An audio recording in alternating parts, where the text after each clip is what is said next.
Alright, welcome back to our program. For those who are just tuning in, you are watching Passover 254 only on Deliverance Television. Today we've been talking about corruption. Now before tuende break, tumekuwa na mayouth wametuambia of course walituambia of course what is corruption according to them, wakatuambia some of the examples and types of corruption, na vile vile pia walituambia some of the conditions are favorable for corruption. So right now we are back on to the last bit, of course the last segment of today's topic, corruption. Welcome back to our program. Gili, karibia. Niko poa. Unakaa uko na wasiwasi. Kwa nini?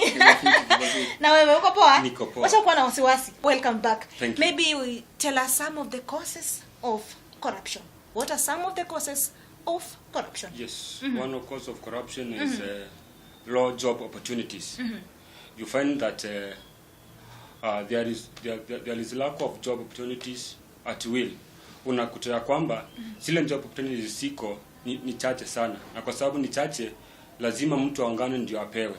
So unakuta na wale ambao hawana uwezo wa kuungana hawezi wakapata job zile zote ziko, unakuta lazima mtu aungane ndio apate. So unakuta job zenyewe ni chache. Ni chache. Yes. Hiyo imechangiwa na corruption. Yes. Na corruption. Because there is no fairness in distribution of jobs. Yes. Hata wale wenye wamesoma bado wanaungana in order to get jobs. Many of them. Why? Yes. And yet they have their own papers. Ni kwa nini wanaungana? Kwa sababu unakuta yule mtu ako pale kwa hiyo ofisi ambao anapeana kazi, juu anaona watu ni wengi wanataka hii kazi. So ile ya ku reduce lazima sasa wajisha certain amount of money juu watu wenyewe ni wengi. Yes. Oh, sawa boss. Any other cause of corruption? Ziko ni mingi. Ingine kuna kupenda pesa tu. Kupenda pesa As in because you want to do anything to become rich. So you think of being corrupt. How? Now kwa power, you want to be rich and you are in authority or you are in power. Because so those you want in power already they are rich. Ama rich? No, unajua pesa itoshangi. Pesa iwezi tosha. Juu sasa they want to become more rich. Hiyo ni kitu moja ina cause wakuwe corrupt juu wanataka kugain. Ingine ni legal policies that are put in, that are in place. Unapata hizo legal policies they don't aziko strict sana in terms of watu wenye wanakuwa corrupt au they will be venye watakuwa watakamatwa venye watafanyiwa. So they need to be a bit strict. Yeah. Na niulize, are those poor people also, are they also corrupt? Poor people. Yeah, they are corrupt because unajua kama unataka kuingia kwa position, tuseme sahi wewe ni poor. Tukuite tu wewe ni poor. And then unataka kuingia kwa tuseme you want to be, unataka kuingia tuseme kwa tuseme job fulani, maybe unataka kukua askari. Na umeenda kuongea na mkubwa fulani, amekwambia utoe kiasi fulani. Na wewe ni poor. Itabidi sasa utoe ka kitu. Si unaona umekuwa corrupt. Unajua yule anatoa na yule anapokea wote ni corrupt. So they are also corrupt. They are also corrupt. Unasema aje poor people so corrupt, boss, according to you? But not as such, kwa sababu ule uwezo wa zile hela zinahitajika hawana. So nakuta sieti wengine wanataka wafanye jambo hilo lakini hawawezi kwa sababu ule uwezo hawana. So nakuta wale ambao wako na uwezo ndio tu wana benefit. Wana benefit peke yao. Any other cause of corruption yenye tunawacha nje? Corruption nao pia imecause lack of development. Unakuta country yenyewe ama watu wenyewe they are not developed kwa sababu due to this corruption. Juu unakuta wale ambao wana develop ni watu fulani. Yes, of which if it is a country, in a part of the whole country in develop, but not individuals. But because of corruption, you find that it is only individuals who are getting developed. Yes. Yes. Cause moja ni the wananchi wenyewe. They cause that. They cause corruption. Because now our kwangi nini, as in wakiona mtu mwenye ako corrupt hawaendi kureport. And then wanachangia because they give it out. Kama ni kwa barabara unampata askari wa traffic, wao unampea tu. hiyo pia ni corruption. Hiyo ni corruption. Ama wengine wanaona kuna corruption somewhere like. So they also cause it. Yeah. Hawataki kusema. Hawataki kusema. So when you move on, maybe you tell us some of the effects sasa of corruption. What are some of the effects of corruption? Yes, effect moja ni kama tumesema ya it has led to insecurity. Unakuta kwa sababu ya kama youth. Unaona huyu mtu amemaliza shule, amesoma, amemaliza, na kwa sababu ana ule uwezo wa kwenda apeane hongo ili apate kazi, unakuta yule mtu amejiingiza kwa mambo ambayo yafai, kama anaanza wizi kwa sababu okay, ni ebo akona zile kama ni education enough ya kupata job fulani, ana huo uwezo, lakini hawezi akapewa kwa sababu ana hela. So yule mtu anaenda tu anajiingiza kwa mambo ya nini ya wizi. Yes. Anaanza kuibia watu. Yes. Yes. Any other effect of corruption? Poverty. Cause poverty in a way that wenye wako poor wanaendelea kuwa poor. Sasa kama hauna pesa, sitamaanisha sasa uwezi ukaingia position fulani yenye ulifaa kuingia. Then na wenye wako na pesa nao wanaendelea kuendelea as in wanaingia hizo positions. So ina affecting that in society, that is. Na kwa youth pia ina affect in a manner that hawawezi kapata job. So wanaendelea tu kuumia. Job as in kivipi? As in kama youth inafanya youth aendelee kuumia juu hawezi akapata kazi juu ana ile pesa maybe ilikuwa inaitishwa na mkubwa ndio ingie hiyo position ya kazi. Any other effect of corruption? Effect nyingine ni ya kwamba corruption imecause gap between rich and poor. Yes, unaona wale watu wamecorrupt wakakuwa rich, na wale wengine ambao ni poor kwa sababu hawana uwezo wa corrupt wako chini. Unakuta hawa poor kuna they are not in good terms na wale ambao wamecorrupt. Kuna wivu baina yao. So naona kuna hiyo gap iko hapo katikati, of which it should not be there, kwa sababu if it is a country like this, we are one nation, we are one people. Akupasi kuwa na hiyo gap ya wako juu, they are rich, na wengine wako chini kwa sababu they are poor. We need to be in of which, although I'm not saying that we can be in one level, we cannot be one level, lakini nakuta ile gap iko between rich and poor ni kubwa sana, na imekosewa na corruption.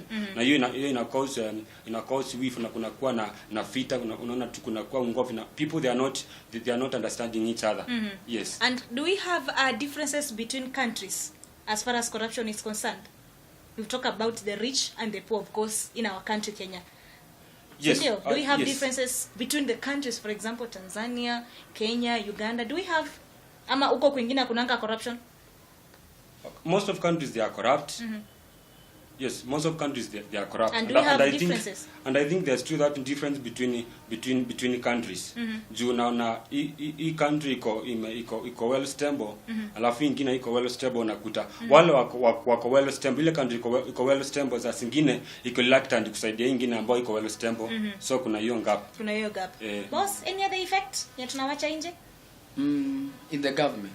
Yeah, in the government, of course. In the government ina cause economy inakuwa inadidimia. Kuna ile inflation, as in sasa hiyo huo ina cause economy iende chini. Juu sasa more money is being spent and that nothing is being yani inatumiwa vibaya na hakuna chenye kinafanyika chenye cha kusaidia Kenya. Maybe when you come to tukimalizia you tell us some of the ways in which you can use in order to eliminate corruption in our country. Yes, njia moja zile organization ama zile departments zinadili na corruption, let them be what sipewe hiyo nafasi ya kuexercise, siwe tunaweza ku exercise their full force na wale watu ambao wanafunja sheria. Ikiwa ni mtu ikiwa ni kama tume kama anti corruption, ikiwa hao watu wamepewa full power ya kudeal na watu ambao wana cause corruption. Yes, let them be given that freedom. Yes. Any other to eliminate corruption? To eliminate ni ukiona mtu corrupt, just report juu hiyo nini itakuwa imepewa power ya kudeal na wao. And then they be strict on them. Ile ingine ni mambo na nini kukue na law fulani yenye mtu akipatikana akiwa corrupt atafanywa hii. Hiyo ikuwe ni strict kabisa. Ikuwe strict. Yeah, any other? Kile kingine kiwa mtu amepatikana akiwa corrupt, anapaswa kuchukuliwa hatua za haraka sana. Ikiwa ni judgment ifanywe kwa haraka. Juu sasa ikiwa mtu amepatikana ni corrupt na kuna ukweli ya kwamba huyu mtu amefanya hii jambo na they are taking too long kujudge yule kupanish yule mtu, na at long last nakuta yule mtu anaenda too free. Nothing has been done to that person. Yes. The other thing maybe, so we need strictness and fast in judging, in giving out judgment. Yes. Ile ingine maybe ni accountability. Let there be accountability of how money has been used. Venye pesa imetumika, kukuwe na accountability, and then transparency. Yes. Yeah, any other maybe to the youth? Kinye tunaweza waambia maybe the youth ama kwa in order to eliminate or rather to reduce corruption? Yes. To youth I can tell them that si lazima ujiingize kwa corruption ili ufanikiwe maishani. Yes, it's not a must that you involve yourself in corruption so that you may succeed in life. Unaweza tu kutumia just means and then you will succeed in life. Then kitu kingine, they should not give up. Ukiwa umeona umejaribu jambo na unaona ni kama inashindikana, hapana, try and you get it. Yes. Yeah, don't give up. Don't give up. Any other boss? Change na advise youth ni corruption normally will lead you to watch a generational curse in your household. So what I can advise the youth ni kwamba wakiona mtu corrupt, kitu moja wa report. Kitu ya pili wasikuwa corrupt. Juu ukikuwa corrupt utaacha curse in your family. And can we say also to educate is also a way of eliminating corruption? Yes. Can we say, yes, especially to our youth? Yes, especially to the youth. They need to be educated on the disadvantages of corruption. Yes, waoneshe ule mbaya wa mtu kwa corrupt. Yes, and the consequences. The consequences. So yes. To educate them is also a way of eliminating corruption. True. Sawa, maybe tukimaliza, of course we are winding up today's topic of corruption. I just give you a minute or so to educate, or not to educate, to advise, or rather to educate, to encourage the youth outside there as far as corruption is concerned. Yes, what I can tell you is that waslash sana kwa mambo. Unaona wakati unakimbilia tu sana jambo, you are anxious of something, you end up falling in problems. So wakuwe tu slow ukifanya jambo. Yes, and you will achieve. Boss, advice to the youth? Advice to the youth is that number one, youth then tusikuwe obsessed na pesa juu. Hiyo kuwa obsessed na kutaka kuwa utajiri ama kuwa tajiri ndio itakufanya ukue corrupt. So usikuwe mtu unataka tu vitu za haraka. Juu hiyo ndio itakufanya ukue corrupt. So I will advise them wafanye tu kazi, Mungu atawasaidia na atawabariki. Youth, thank you so much. Of course tumekuja at the end of our show. Bila umeongelea about corruption. Hata mkienda huko nje zidi kufunza wengine about corruption. Those people who are having businesses, those people who are teachers, kila institution, make sure you teach them. Si ndio? Kenya mmesema hapa najua mnaenda kuendelesha huko nje. Si ndio? Sawa. Of course we've been watching Passover 254 only on Deliverance Television, na leo tumeongelea about corruption. So take care. See you next week. I've been your host, Winnie Odembo. Bye.